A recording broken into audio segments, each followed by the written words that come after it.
Okay, now I don't want to alarm anybody in this room, but it's just come to my attention that the person to your right is a liar. Also, the person to your left is a liar. Also, the person sitting in your very seats is a liar. We're all liars. What I'm going to do today is I'm going to show you what the research says about why we're all liars, how you can become a lie spotter, and why you might want to go the extra mile and go from lie spotting to truth seeking, and ultimately to trust building. Now, speaking of trust, ever since I wrote this book, Lie Spotting, no one wants to meet me in person anymore. No. They say, it's okay, we'll email you. I can't even get a coffee date at Starbucks. My husband's like, honey, deception. Maybe you could have focused on cooking. How about French cooking? So before we get started, what I'm going to do is I'm going to clarify my goal for you, which is not to teach a game of gotcha.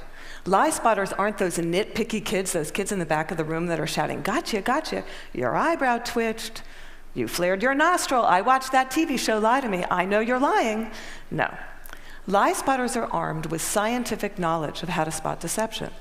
They use it to get to the truth, and they do what mature leaders do every day. They have difficult conversations with difficult people, sometimes during very difficult times. And they start up that path by accepting a core proposition. And that proposition is the following: lying is a cooperative act. Think about it. A lie has no power whatsoever by its mere utterance. Its power emerges when someone else agrees to believe the lie. So I know it may sound like tough love, but look, if at some point you got lied to, it's because you agreed to get lied to. Truth number one about lying: lying's a cooperative act. Now, not all lies are harmful. Sometimes we're willing participants in deception for the sake of social dignity, maybe to keep a secret that should be kept secret. We say, nice song. Honey, you don't look fat in that, no. Or we say, favorite of the digerati. You know, I just fished that email out of my spam folder. I'm so sorry. But there are times when we are unwilling participants in deception, and that can have dramatic costs for us. Last year saw $997 billion in corporate fraud alone in the United States. That's an eyelash under $1 trillion. That's 7% of revenues. Deception can cost billions. Think Enron, Madoff, the mortgage crisis, or in the case of double agents and traitors like Robert Hansen or Aldrich Ames, lies can betray our country. They can compromise our security. They can undermine democracy. They can cause the deaths of those that defend us. Deception is actually serious business. This con man, Henry Oberlander, he was such an effective con man, British authorities say he could have undermined the entire banking system of the Western world. And you can't find this guy on Google. You can't find him anywhere. He was interviewed once, and he said the following. He said, look, I've got one rule. And this was Henry's rule. He said, look, everyone is willing to give you something. They're ready to give you something for whatever it is they're hungry for. And that's the crux of it. If you don't want to be deceived, you have to know, what is it that you're hungry for? And we all kind of hate to admit it. You know, we kind of wish we were better husbands, better wives, smarter, more powerful, taller, richer, the list goes on. Lying is an attempt to bridge that gap, to connect our wishes and our fantasies about who we wish we were, how we wish we could be, with what we're really like. And boy, are we willing to fill in those gaps in our lives with lies. On a given day, studies show that you may be lied to anywhere from 10 to 200 times. Now, granted, many of those are white lies. But in another study, it showed that strangers lied 3 times within the first 10 minutes of meeting each other. Now, when we first hear this data, we recoil. We can't believe how prevalent lying is. We're essentially against lying. But if you look more closely, the plot actually thickens. We lie more to strangers than we lie to coworkers. Extroverts lie more than introverts. Men lie 8 times more about themselves than they do other people. Women lie more to protect other people. If you're in an average married couple, you're going to lie to your spouse in 1 out of every 10 interactions. Now, you may think that's bad. If you're unmarried, that number drops to 3. Lying's complex. It's woven into the fabric of our daily and our business lives. We're deeply ambivalent about the truth. We parse it out on an as-needed basis, sometimes for very, very good reasons, and other times just because we don't understand the gaps in our lives. That's truth number 2 about lying. We're against lying, but we're covertly for it in ways that our society has sanctioned for centuries and centuries and centuries. It's as old as breathing. It's part of our culture. It's part of our history. Think Dante, Shakespeare, the Bible, news of the world. Lying has evolutionary value to us as a species. Researchers have long known that the more intelligent the species, the larger the neocortex, the more likely it is to be deceptive. Now, you might remember Coco. Does anybody here remember Coco the gorilla, who was taught sign language? Coco was taught to communicate via sign language. Here's Coco with her kitten. It's her cute little fluffy pet kitten. Coco once blamed her pet kitten for ripping a sink out of the wall. We're hardwired to become leaders of the pack. It starts really, really early. How early? Well, babies will fake a cry, pause, wait to see who's coming, and then go right back to crying. 1-year-olds learn concealment. 2-year-olds bluff. 5-year-olds lie outright. They manipulate via flattery. 9-year-olds, masters of the cover-up. By the time you enter college, you're going to lie to your mom in 1 out of every 5 interactions. By the time we enter this work world, and we're breadwinners, we enter a world that is just cluttered with spam, fake digital friends, partisan media, ingenious identity thieves, world-class Ponzi schemers, a deception epidemic. In short, what one author calls a post-truth society. It's been very confusing for a long time now. What do you do? Well, there's steps we can take to navigate our way through the morass. Trained lie spotters get to the truth 90% of the time. The rest of us, we're only 54% accurate. Why is it so easy to learn? Well, they're good liars and they're bad liars. They're no real original liars. We all make the same mistakes. We all use the same techniques. So what I'm going to do is I'm going to show you 2 patterns of deception, and then we're going to look at the hot spots and see if we can find them ourselves. We're going to start with speech. I want you to listen to me. I'm going to say this again. I did not have sexual relations with that woman, Miss Lewinsky. I never told anybody to lie, not a single time, never. These allegations are false, and I need to go back to work for the American people. Thank you. Okay, what were the telltale signs? Well, first we heard what's known as a non-contracted denial. Studies show that people who are overdetermined in their denial will resort to formal rather than informal language. We also heard distancing language, that woman. We know that liars will unconsciously distance themselves from their subject using language as their tool. Now, if Bill Clinton had said, well, to tell you the truth, or Richard Nixon's favorite, in all candor, he would have been a dead giveaway for any lie spotter that knows that qualifying language, as it's called, qualifying language like that, further discredits the subject. Now, if he had repeated the question in its entirety, or if he had peppered his account with a little too much detail, and we're all really glad he didn't do that, he would have further discredited himself. Freud had it right. Freud said, look, there's much more to it than speech. No mortal can keep a secret. If his lips are silent, he chatters with his fingertips, and we all do it. No matter how powerful you are, we all chatter with our fingertips. I'm going to show you Dominique Strauss-Kahn with Obama, who's chattering with his fingertips. Now, this brings us to our next pattern, which is body language. With body language, here's what you got to do. You really got to just throw your assumptions out the door. Let the science temper your knowledge a little bit. Because we think liars fidget all the time. Well, guess what? They're known to freeze their upper bodies when they're lying.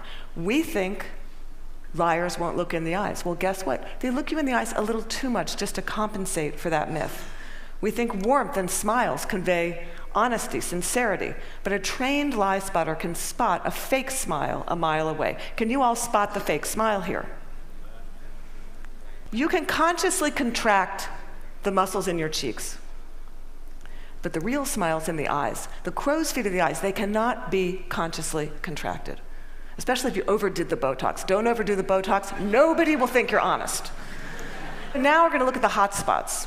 Can you tell what's happening in a conversation? Can you start to find the hot spots, to see the discrepancies between someone's words and someone's actions? Now, I know it seems really obvious, but when you're having a conversation with someone that you suspect of deception, attitude is by far the most overlooked but telling of indicators. An honest person is going to be cooperative. They're going to show they're on your side. They're going to be enthusiastic. They're going to be willing and helpful in getting you to the truth. They're going to be willing to brainstorm, name suspects, provide details. They're going to say, hey, maybe it was those guys in payroll that forged those checks. They're going to be infuriated if they sense they're wrongly accused throughout the entire course of the interview, not just in flashes. They'll be infuriated throughout the entire course of the interview. And if you ask someone honest, what should happen to whoever did forge those checks? An honest person is much more likely to recommend strict rather than lenient punishment. Now, let's say you're having that exact same conversation with someone deceptive. That person may be withdrawn, look down, lower their voice, pause, be kind of herky-jerky. Ask a deceptive person to tell their story. They're going to pepper it with way too much detail in all kinds of irrelevant places. And then they're going to tell their story in strict chronological order. And what a trained interrogator does is they come in, and in very subtle ways, over the course of several hours, they will ask that person to tell their story backwards. And then they'll watch them squirm and track which questions produce the highest volume of deceptive tells. Why do they do that? Well, we all do the same thing. We rehearse our words, but we rarely rehearse our gestures. We say yes, we shake our heads no. We tell very convincing stories, we slightly shrug our shoulders. We commit terrible crimes, and we smile at the delight in getting away with it. Now, that smile is known in the trade as duping delight, and we're going to see that in several videos moving forward, but we're going to start, for those of you that don't know him, this is presidential candidate John Edwards, who shocked America by fathering a child out of wedlock. We're going to see him talk about getting a paternity test. See now if you can spot him saying yes while shaking his head no, slightly shrugging his shoulders, lots of be happy to participate in one. I know that it's not possible that this child could be mine because of the timing of events, so I know it's not possible. Happy to take a paternity test and would love to see it happen. Are you going to do that soon? Is there somebody that you can't? I'm only one side. I'm only one side of the test, but I'm happy to participate in one. Okay, those head shakes are much easier to spot once you know to look for them.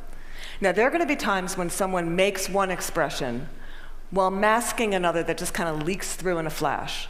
Murderers are known to leak sadness. Your new joint venture partner might shake your hand, celebrate, go out to dinner with you, and then leak an expression of anger.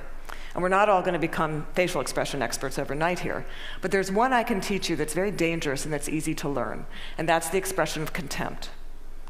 Now, with anger, you've got two people on an even playing field. It's still somewhat of a healthy relationship, but when anger turns to contempt, you've been dismissed. It's associated with moral superiority, and for that reason, it's very, very hard to recover from. Here's what it looks like. It's marked by one lip corner pulled up and in.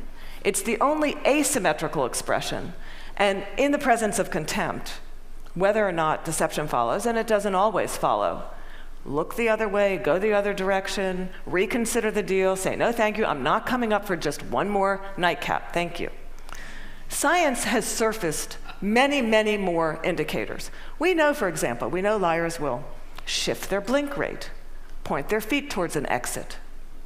They will take barrier objects and put them between themselves and the person that's interviewing them. They'll alter their vocal tone, often making their vocal tone much lower.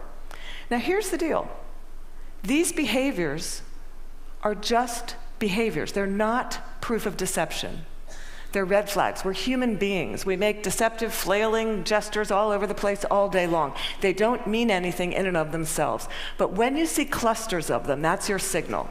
Look, listen, probe, ask some hard questions, get out of that very comfortable mode of knowing, walk into curiosity mode, ask more questions. Have a little dignity. Treat the person you're talking to with rapport. Don't try to be like those folks on Law and Order and those other TV shows that pummel their subjects into submission. Don't be too aggressive. It doesn't work. Now, we've talked a little bit about how to talk to someone who's lying and how to spot a lie.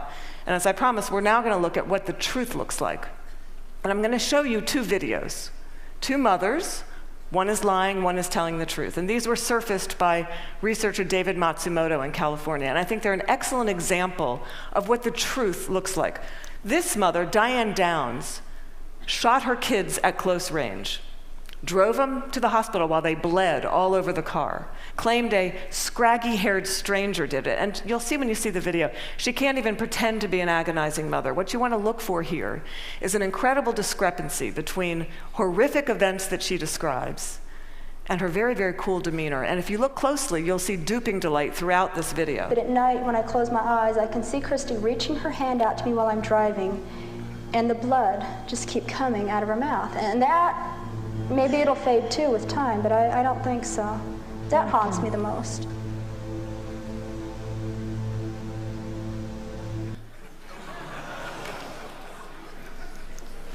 Now I'm going to show you a video of an actual grieving mother, Erin Runyon, confronting her daughter's murderer and torturer in court.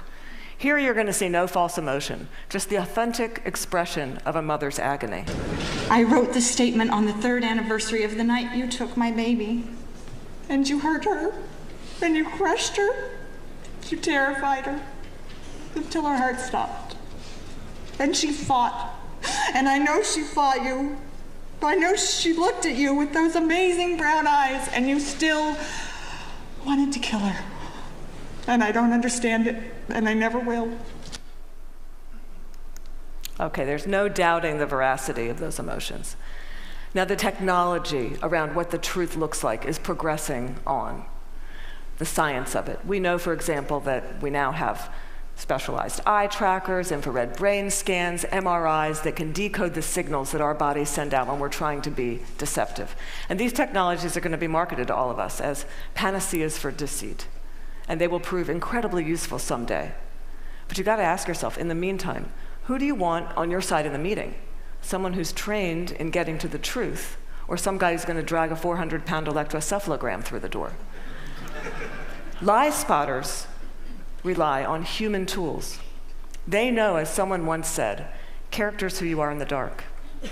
And what's kind of interesting is that today we have so little darkness. Our world is lit up 24 hours a day. It's transparent, with blogs and social networks broadcasting the buzz of a whole new generation of people that have made a choice to live their lives in public. It's a much more noisy world. So one challenge we have is to remember, oversharing, that's not honesty.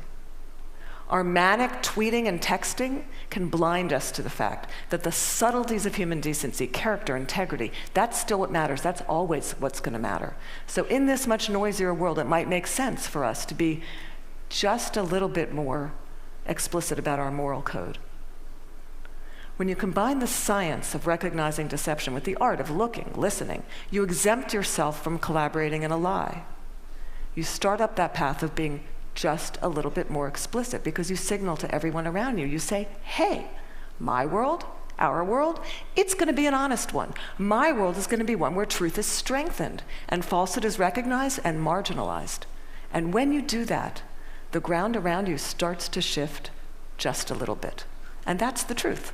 Thank you.